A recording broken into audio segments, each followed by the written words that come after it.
ત્યાર પછી છે કે જેની લાઠી તેની ભેજ પ્રમાણે દલિત વિરોધી નેતૃત્વને ફગાવી શકશે. જો સંગઠન હશે તો સંગઠન રૂપી લાઠી અને સત્તા રૂપી ભેંસને આપણે હાકી કાઢશું, આપણી તરફ લઈ આવશું. ત્યાર પછી તમામ પ્રકારના હકો અને હિતો મેળવી શકશો. જો સંગઠન હશે, એક નિષ્ઠાવાન સંગઠન હશે, ક્યાંય ખૂણે ખાચ કે વેચાઈ જાય, ક્યાંક ઓફિસમાં વેચાઈ જાય, ક્યાંક પાર્ટીમાં દલાલી કરવા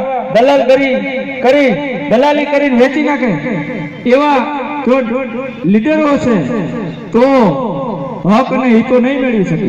પણ નિષ્ઠાવાન ચરિત્રવાન લીડરો હશે તો તમે હકો અને હિતો એવા લીડરો દ્વારા મેળવી શકશો. ત્યાર પછી જે સંઘ ત્યાં સત્તા એવી ડોક્ટર બાબા સાહેબની વિચારધારાને સફળતા અપાવી શકશો. ત્યાર પછી છે કે સંપૂર્ણ સમાજમાંથી આ ભારત દેશની અંદર આપણી ચોથા ભાગની વસ્તી સંગઠન, જો આ ચોથા ભાગની વસ્તીનું સંગઠન બની જાય, 25% વસ્તી અને એને જે દબાવે છે, જે હેરાન કરે છે, દબંગની જાતિની તમે જ્યારે ટકાવારી ગણો ને તો 0.0% આવે, તો એ 0.0% જે જાતિ આવે છે આવા બહોળા સમાજનો હેરાન એને હળધૂત કરે છે, તો એ બહોળા સમાજને સમજવાની જરૂર કે એની અંદર શું ઘટે છે. તો એની અંદર જે કઈ વાદ વિવાદો છે એની વાત કરું તો કે સંપૂર્ણ સમાજમાંથી અટકવાદ નીકળવો જોઈએ, પ્રાંતવાદ નીકળવો જોઈએ. પ્રાંતવાદ એટલે ઝાલાવાડી, કાઠિયાવાડી, હાલારી આપણે કહીએ ને, આ બધા પ્રાંતવાદના હિસાબે આપણે ભેગા નથી થઈ શકતા, સંગઠિત નથી થઈ શકતા, એક ભાઈ બીજા સાથે ભાઈચારો નથી બનાવી શકતો. તો અટકવાદ, પ્રાંતવાદ, પેટા જ્ઞાતિવાદ અને ભાષાવાદ, આ દરેક જાતના રાજ્યવાદ, આ દરેક જાતના ભેદભાવોને ભૂલાવીને ભાઈચારાની ભાવના ફેલાવી શકશો. ત્યાર પછી જે એક વિશાળ પરિવારનું નિર્માણ કરી શકશો. આ દરેકે દરેક એજન્ડા સ્ટેપ વાઇઝ અને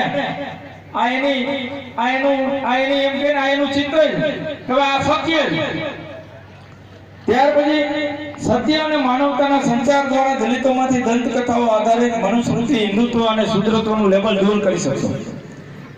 16મો એજન્ડો છે કે સંઘ દ્વારા મનોબળ મજબૂત થશે અને સમાજને આધારસ્તંભ હોવાનું પ્રતીત થશે.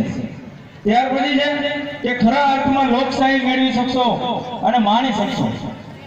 18મો એજન્ડો છે કે આ સમાજની અંદર જ્યારે એક નાનું બાળક જન્મે તો એનો જન્મ ક્યાં થાય? હોસ્પિટલમાં થાય. અત્યારે હોસ્પિટલમાં થાય.